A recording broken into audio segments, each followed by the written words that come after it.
Descentralizados, estamos de regreso. Últimamente los miércoles han sido días ocupados y por ello me ha costado trabajo publicar los días jueves, pero bueno, ya estamos aquí y toca abrir espacio para las preguntas que me hacen llegar, ya sea a través de Discord, Instagram o Twitter, y como siempre preguntas súper interesantes que quiero compartir con todos ustedes, así que sin más dilación vamos para allá.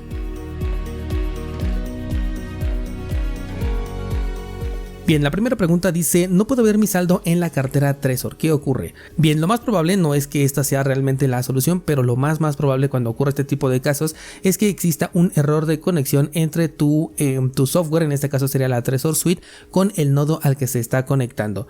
Si lo tienes conectado directamente a tu propio nodo de Bitcoin, bueno, pues tienes que revisar que tu nodo esté realmente corriendo, que la blockchain esté 100% sincronizada y que tengas bien direccionada hacia tu nodo de Bitcoin para que pues toda la información la pueda estar tomando directamente de la blockchain descargada en tu propio nodo. Si no lo tienes conectado a tu nodo de Bitcoin, bueno, pues tienes que verificar que esta conexión esté activa. Normalmente ahí te aparece que la wallet está conectada, y si no te puede llegar a aparecer un error o a lo mejor un foquito de desconexión. Ya tiene rato que no utilizo la Trezor Suite, así que no me acuerdo ahorita exactamente cómo es que aparece, pero por algún lado te tiene que decir que no tiene esa conexión. Ahora, si no lo encuentras, igual te puedes ir a las opciones, a la configuración, y ahí puedes buscar cuál es el nodo al cual se encuentra conectado. De hecho, normalmente estas carteras tienen varias opciones para conectarte a diferentes servidores. Puedes probar una conexión con otro servidor y automáticamente, bueno, pues ya se debe de conectar y tu saldo se debe de actualizar. También es importante que tengas instalada la versión más actual del software de la Trezor Suite. Yo recomiendo que siempre estemos actualizados a la última versión, porque normalmente se van corrigiendo errores, y por ejemplo si alguno de estos errores tiene alguna vulnerabilidad incluida, bueno, pues también podrías estarte salvando de ello, aunque como sabemos los dispositivos en hardware son bastante seguros, sobre todo porque toda interacción la tenemos que firmar a través de nuestro dispositivo físico, pero de cualquier manera, otro punto, revisar que siempre tengas la versión más actual de este software. Finalmente, si ya revisaste que la versión de tu software es la más actualizada y que estás conectado al nodo de Bitcoin, ya sea al propio o a un externo, y aún así la información no aparece, yo te sugiero que revises las transacciones o que revises las direcciones en donde tienes tu balance. Esto lo puedes verificar en cualquier explorador de bloques y verificar pues que no exista una transacción de salida. Si existe una transacción de salida, significa que por algún motivo pudiste llegar a perder el control de esta cartera y alguien estuvo drenando los fondos. Como hemos mencionado, la seguridad de los dispositivos en hardware depende enteramente del usuario, y si por algún motivo las palabras de recuperación fueron expuestas a internet por error del usuario, bueno, pues esto podría provocar que perdieras el control de estos fondos.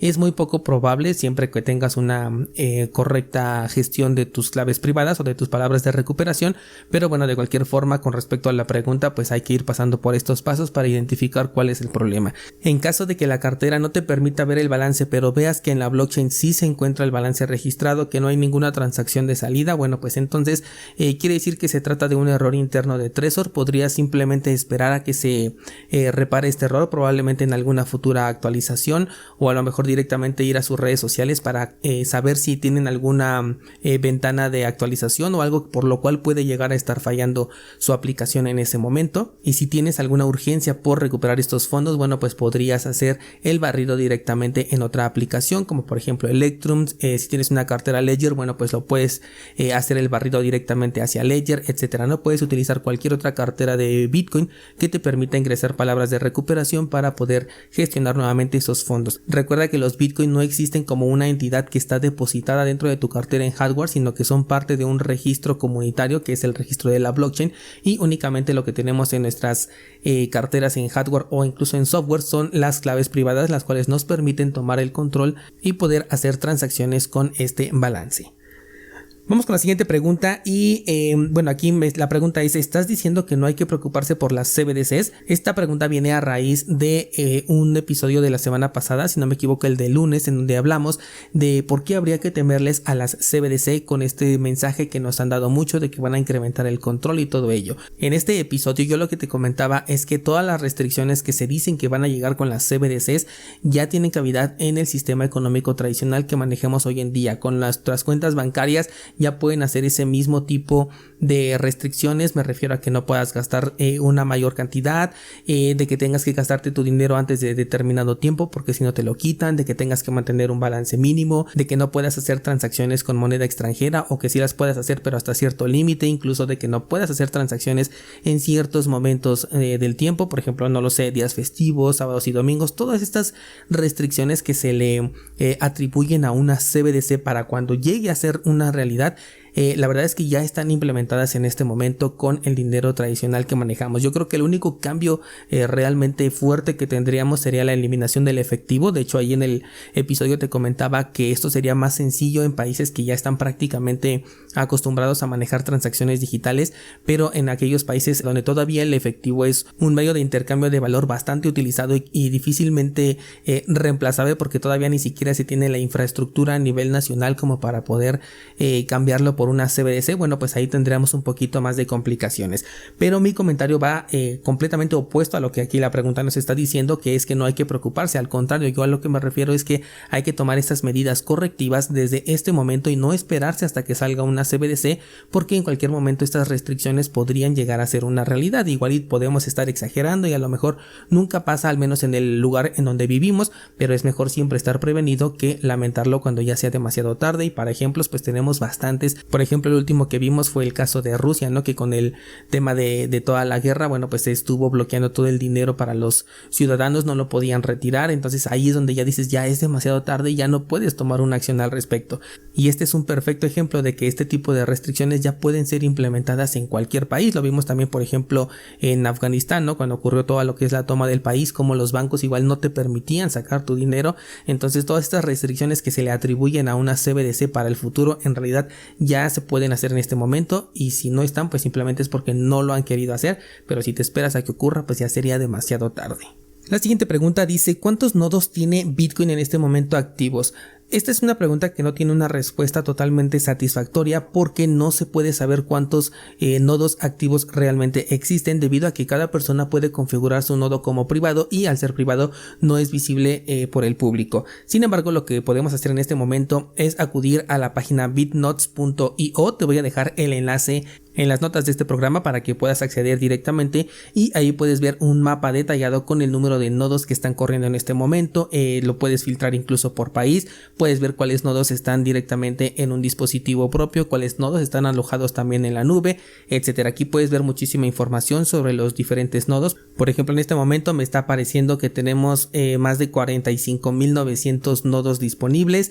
En México me está marcando que tenemos 17.393 nodos, y así sucesivamente tú puedes ir encontrando diferente información dentro de esta página. Sin embargo, como te comento, cada quien en la configuración de su nodo puede colocar que este sea privado, y de esta manera no aparecería en este registro de la página de Bitnotes, y por eso no es un dato que podamos conocer con certeza, pero por lo menos te puedes dar una idea de que estamos alrededor de los 50.000 nodos activos alrededor del mundo. También te puedes dar cuenta en dónde son los países en donde más se tienen nodos, que en este caso, de acuerdo al mapa que nos aparece aquí, pues es la sección de Europa, y en el continente americano, pero hablando del norte, es donde más tenemos esta agrupación. Y bueno, pues yo te invito a que tengas tu propio nodo de Bitcoin para que este mapa pues siga incrementando y tengamos una mucho mayor descentralización. Si no sabes cómo hacer esto, ya sabes que tienes cursosbitcoin.com para poderte apoyar con esta y muchísima más información. Siguiente pregunta dice, te escucho en Fountain, pero cuando quiero retirar mis satoshis hacia Moon no me deja. De acuerdo, Fountain es una aplicación de podcast con la cual tú puedes escuchar este programa y ganar satoshis mientras lo estás escuchando. Así de sencillo, solamente con que escuches este podcast ya te van a ir depositando una pequeña cantidad de satoshis día con día. Ya sabes que procuro subir diariamente un episodio, y cada uno de estos que vayas escuchando te va a ir entregando cantidades de satoshis. Posteriormente los vas a poder retirar. Sin embargo, Moon no es compatible con las direcciones Lightning, y para retirar de Fountain necesitas una dirección Lightning. Para esto yo te recomiendo aplicaciones como por ejemplo Wallet of Satoshi, que es una aplicación extremadamente sencilla, apenas la instalas y ya la puedes utilizar al instante, así que te puedo recomendar esa. Simplemente escanearías el código QR o copiarías y pegarías el código y la transacción va a quedar realizada en cuestión de segundos. Otra aplicación que podrías utilizar es Zeus, que esta también la comencé a utilizar recientemente desde que tengo mi nodo con Raspberry Blitz, porque se puede conectar directamente a mi nodo de Bitcoin de esta manera. Entonces la estoy utilizando y la verdad me ha gustado gustado bastante, tiene buenas opciones, también te puedes conectar a un nodo externo, así que no es necesario que tengas tu propio nodo, pero sí es altísimamente recomendable. Entonces es muy importante que elijas carteras que te permitan utilizar direcciones Lightning, que son diferentes a las facturas, que fue digamos que de los primeros estándares dentro de Lightning Network, y con ese se quedó Moon, pero para las direcciones Lightning, al menos por el momento, no lo han implementado y creo que incluso no lo van a implementar. Por ahí también hay una extensión que se llama Albi, esa también es completamente compatible y desde ahí puedes realizar los retiros a Fountain. Te invito de hecho a que escuches este podcast en esa aplicación, porque pues qué mejor que mientras estás informándote además estés ganando unos cuantos satoshis. Vamos con una pregunta más, y esta es sobre las direcciones de cambio. Bueno, esto viene a raíz más bien de una conversación que tuve con un descentralizado, en donde me preguntaba por qué él enviaba una dirección y al momento de revisar esta transacción en la blockchain se veía un balance más grande, y además estaba enviando a 2 direcciones cuando el descentralizado únicamente había elegido una dirección de destino. Bien, para esto hay que tener claro el concepto de lo que es una UTXO, que es una salida no gastada. Cada vez que recibimos una transacción con Bitcoin, esta se convierte en una UTXO y son estas con las que realmente podemos interactuar. Nosotros no interactuamos con Bitcoin de manera individual, sino que trabajamos con UTXO. Vamos a imaginarnos, o a mí me gusta mucho hacer la referencia, por ejemplo, a un billete. Si tú quieres comprar algo que cuesta, por ejemplo, 250 y tú tienes un billete de 500, tú no tienes ninguna manera de poder, romper ese billete como para poder entregarle nada más una partecita a la persona y que se cobre de ahí los 250. No, sino lo que ocurre es que tú tienes que entregar el billete completo. Haz de cuenta que estás haciendo una transacción, pero por los 500 completos en lugar de por los 250. ¿Qué sucede? Bueno, pues que la persona que recibe ese billete se lo va a quedar, pero a cambio te va a entregar a ti 250 de regreso. Eso es como otra transacción que regresa a la cartera principal. Cuando utilizamos Bitcoin, lo mismo sucede. Las UTXO, bueno, pues son todas estas transacciones que recibimos. Si tú recibiste, por ejemplo, un Bitcoin y después quieres hacer una transacción de 0.5 Bitcoins, no se puede enviar únicamente 0.5 a la dirección de destino, sino lo que se hace es una doble transacción. Tiene que salir todo el Bitcoin entero de tu cartera, pero ahí es donde ahora sí ya se va a dividir, porque vas a hacer 2 transacciones. La primera transacción es la de 0.5 que va hacia el destinatario a donde tú realmente le querías enviar, y la segunda transacción se hace en automático. Cuando tú definiste que solamente querías enviar 0.5, automáticamente la cartera te genera una segunda transacción, la cual va a tomar una dirección de cambio de tu cartera. Normalmente todas las buenas carteras de Bitcoin tienen 2 clases de dirección, una para recibir para que tú puedas compartir directamente y otras direcciones de cambio. Y de estas direcciones de cambio, cada vez que realizas una transacción que requiere que recibas un cambio, bueno, pues va a ir tomando la primera dirección, y una vez que es utilizada toma la segunda, y así sucesivamente. Siempre va a tomar una dirección nueva, porque recuerda que en Bitcoin es recomendable siempre utilizar direcciones distintas, y lo mismo ocurre con las direcciones de cambio. Entonces, en el ejemplo que estábamos haciendo, son 0.5 Bitcoins para el destinatario, y los otros 0.5 Bitcoins van a generar una nueva transacción que va de tu cartera hacia otra dirección, pero que también está dentro de tu cartera. O sea, simplemente es como un circuito cerrado en donde salen, pero esa transacción también está dirigida hacia tu propia cartera. Por eso es que cuando tú realizas una transacción y la ves en la blockchain, puedes encontrarte en ocasiones con 2 direcciones, que es la dirección destino y la otra sería la dirección de cambio. De hecho, así se les llama, dirección de cambio. Solamente si enviaras el balance total, ya sea de tu cartera o de una UTXO, es donde únicamente se vería una dirección,